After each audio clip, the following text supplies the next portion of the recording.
C'est parti pour une journée à Disneyland Paris pour la saison d'Halloween. Bon, on s'était fait un peu spoil sur les réseaux, mais la magie était quand même là.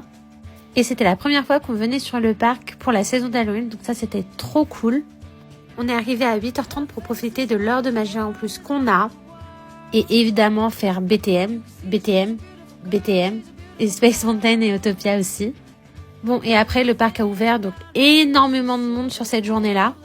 Donc on est parti prendre un petit café et surtout l'excellent brookie au Market House Delhi qui est là depuis 50 ans mais excellent.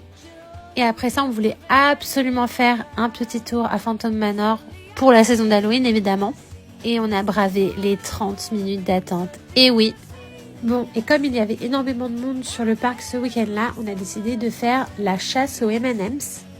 Honnêtement c'était très cool, ludique. C'est sympa aussi à faire avec les enfants je pense. Et c'était un bon moyen de s'amuser alors qu'il y avait énormément de monde et qu'on ne pouvait pas forcément faire d'attraction. Et ça nous a un tout petit peu rappelé le système de chasseurs de primes à Galaxy's Edge à Orlando, c'était trop cool. Puis on a fait une petite pause pour aller voir la parade, faire les boutiques à Disney Village et surtout manger. Vraiment le truc qu'on sait faire le mieux. Et puis on est revenu sur le parc principal juste avant la parade d'Halloween, trop contente, avec un petit snack, cake pop, un peu fatos mais très bon. Bref, on a profité de la parade qui m'a pas forcément impressionnée, mais après j'ai été trop matrixée par les vidéos à Walt Disney World, donc je suis biaisée. Et ensuite on a repris la chasse, il nous restait 2 derniers points à avoir, les 2 plus difficiles vraiment.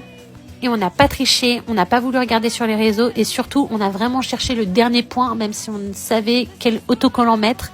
On a vraiment joué le jeu jusqu'au bout. Ça nous a vraiment occupé toute la journée alors que le parc était bondé, franchement c'était super sympa. Bref, clap de fin sur cette journée où on n'a pas pu voir les illuminations d'Halloween, mais c'est pas grave, on reviendra.